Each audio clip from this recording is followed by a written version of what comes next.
Hello everyone, welcome to Sanjay Suman classes.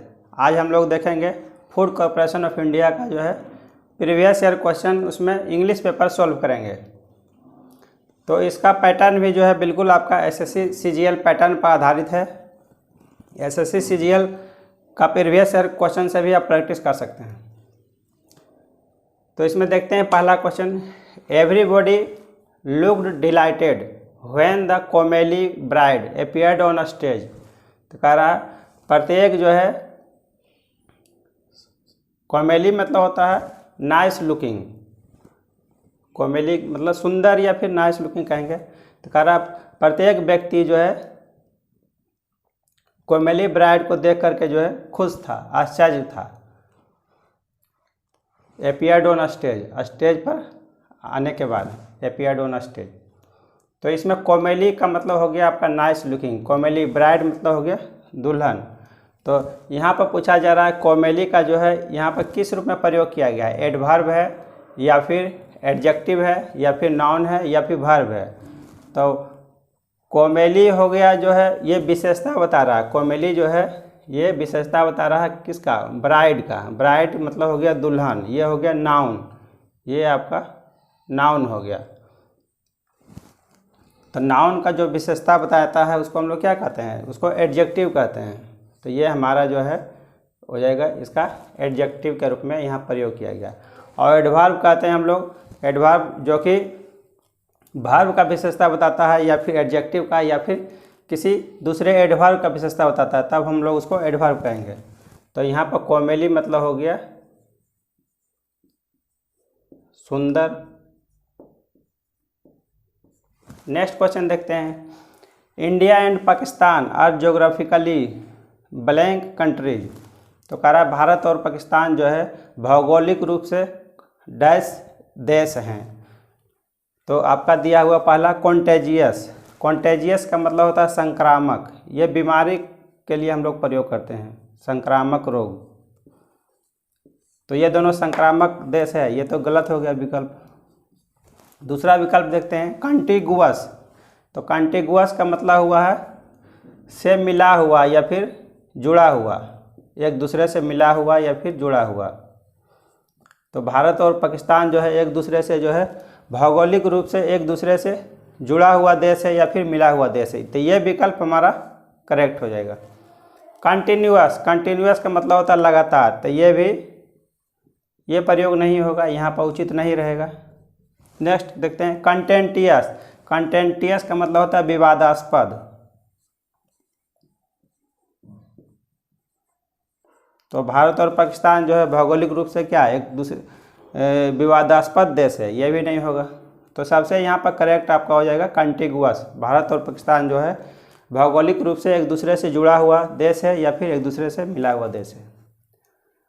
Next question देखते हैं, one who studies election trends bye means of opinion polls. कह रहा opinion poll के आधार पर जो कि इलेक्शन ट्रेंड को बताता है, मतलब चुनाव का सर्वेक्षण बताता है, उसको हम लोग क्या कहते हैं, इंटोमोलॉजिस्ट। इंटोमोलॉजिस्ट का मतलब होता है कीट विज्ञानी, जो कीटों का अध्ययन करता है। तो ये भी नहीं होगा, ये आपका गलत हो गया। सेफोलॉजिस्ट, सेफोलॉजिस्ट का मतलब यही होता है जो आपका इलेक्शन ट्रेंड का अध्ययन करता है। तो ये आपका करेक्ट फॉर्म हो जाएगा। इसका कहते हैं चुनाव विश्लेषक, चुनाव विश्लेषक जो इलेक्शन ट्रेंड का अध्ययन करता है उसको हम लोग सेफोलॉजिस्ट कहते हैं। डेमोगोग्यू, डेमोगोग्यू का मतलब होता है दुर्जनों का नेता, दुर्जनों का नेता या फिर गरीबों का नेता। यूजेनिस्ट, यूजेनिस्ट का मतलब होता है सुप्रजनन विद्याविद, सुप्रजनन विद्याविद। तो यूजेनिस्ट ये सभी जो स्टडी करता है ह्यूमन पर स्टडी करता है, यूजेनिस्ट। तो इसका करेक्ट फॉर्म हो जाएगा आपका one who studies election trends bye means of opinion poll. Opinion के पोल के आधार पर जो है चुनाव सर्वेक्षण का अध्ययन करता है उसको हम लोग चुनाव विश्लेषक कहते हैं, सेफोलॉजिस्ट। नेक्स्ट क्वेश्चन देखते हैं, one who is indifferent to pleasure और पेन। इनडिफरेंट का मतलब होता है न्यूट्रल, जो कि उदासीन रहता है, न्यूट्रल। इनडिफरेंट का मतलब हुआ वह व्यक्ति जो कि उदासीन रहता है, किस चीज़ से, प्लीजर से, खुशी से, या फिर पेन, दर्द या गम से, तो उसको हम लोग क्या कहते हैं। तो पहला विकल्प आपका स्टोइक है, तो स्टोइक का भी मतलब होता है न्यूट्रल। तो आपका ये आपका करेक्ट विकल्प हो गया, इसमें पहला ही ऑप्शन हमारा करेक्ट है। और दूसरा इसमें स्टाइलिस्ट। स्टाइलिस्ट कहते हैं केशकार, केशकार या फिर हेयर को संवारने वाला जो रहता है स्टाइलिस्ट, तो उसको हम लोग कहते हैं स्टाइलिस्ट, केशकार। तो ये भी नहीं होगा, ये विकल्प भी हमारा गलत है। साइनिक, साइनिक मतलब होता है निंदक, जो कि निंदा करने वाला है, किसी का निंदा करता है, तो साइनिक, ये भी विकल्प गलत हो जाएगा। नेक्स्ट है आपका साइकिक। साइकिक का मतलब हुआ मानसिक का अध्ययन करने वाला, मानसिक, साइकिक, ये भी नहीं होगा। तो one who is indifferent to pleasure और पेन, तो इसको हम लोग स्टोइक कहते हैं। तो ये वन वर्ड सब्स्टिट्यूशन से भी रिलेटेड आपको सवाल पूछा गया है इसमें। नेक्स्ट क्वेश्चन देखते हैं, दे मे बी पुअर, वह जो है गरीब हो सकता है, बट दे है blue blood in their family, लेकिन उसके परिवार में जो है दे है ब्लू ब्लड है।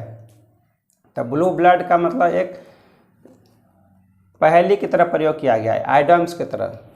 तो ब्लू ब्लड का मतलब होता है कुलीन परिवार से जो आता है उसको हम लोग कहते हैं ब्लू ब्लड, कुलीन परिवार।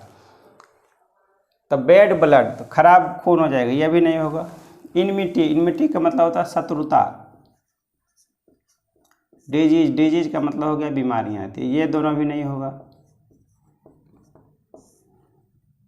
ये भी नहीं होगा, ये भी। एरिस्टोक्रेसी, एरिस्टोक्रेसी भी मतलब होता है, यह भी कुलीन परिवार से जो आता है उसको हम लोग कहते हैं एरिस्टोक्रेसी।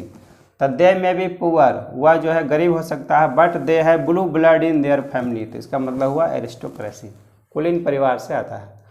नेक्स्ट क्वेश्चन देखते हैं, इसमें जो आपको प्रीपोजिशन से पूछा गया है, the train is due, the train is due 1:50 PM, तो इसमें जो है फॉर का प्रयोग भी नहीं होगा, एट का भी प्रयोग नहीं होगा, इन का भी प्रयोग नहीं होगा, ऑन का प्रयोग यहाँ पर होगा। करेक्ट फॉर्म आपका तो कह रहा है द ट्रेन इज अप्रोचेबल, मतलब पहुँचने वाला है कब, आपका 1:50 PM पर, तो इसका मतलब यह हुआ। एटेनेबल या अप्रोचेबल, यह हुआ इसका मतलब, ड्यू का मतलब हुआ।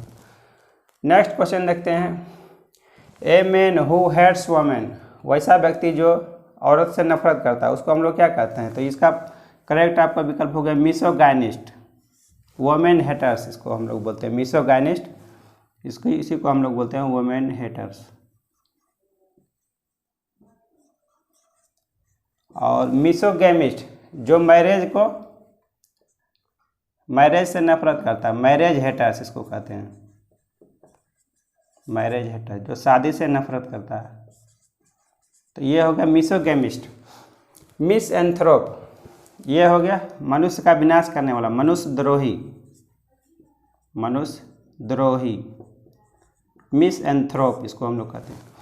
और साइनिक, साइनिक मतलब निंदक, जो किसी का निंदा करता है उसको निंदक हम लोग बोलते हैं, साइनिक।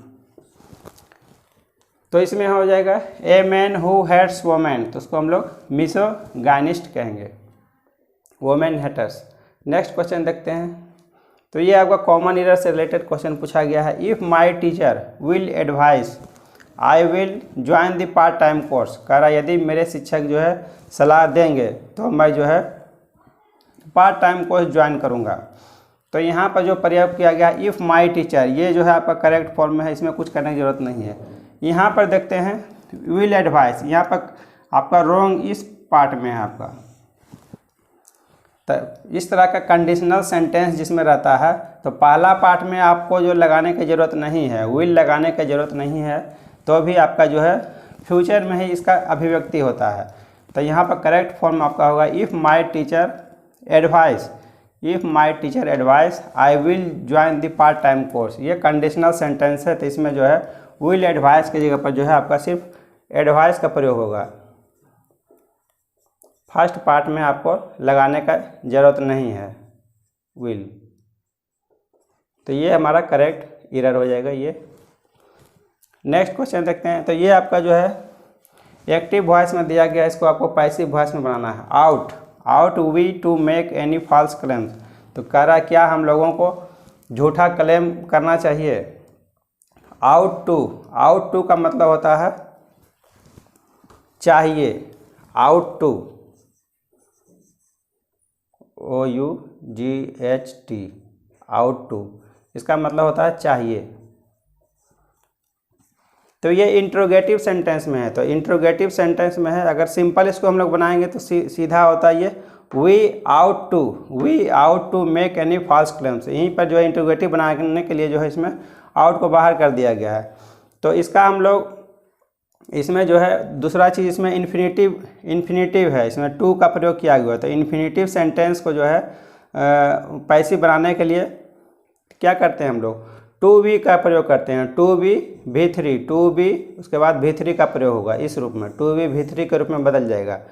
तो ought we to make any false claims.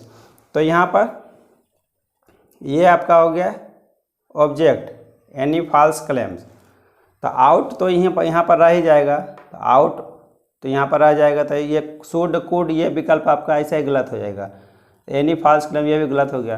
तो यहाँ पर हो गया आउट पहले से रह जाएगा आउट, उसके बाद जो है ऑब्जेक्ट को सब्जेक्ट बनाएंगे आउट एनी फॉल्स क्लेम्स। उसके बाद टू बी, टू के जगह पर जो है टू बी का प्रयोग करेंगे टू बी। उसके बाद मेक, ये जो V3 में बदल जाएगा V3 made. Ought any false claims to be made. उसके बाद जो है इसको सब्जेक्ट को ऑब्जेक्ट बना देंगे। तो इन्फिनेटिव सेंटेंस को बनाने के लिए हम लोग टू बी प्लस V3 इस बेस फॉर्म पर आधारित है। तो इस तरह से हम लोग इंग्लिश पेपर को सॉल्व करेंगे। अब आगे हम लोग देखते हैं नेक्स्ट क्लास में। Thank you for watching.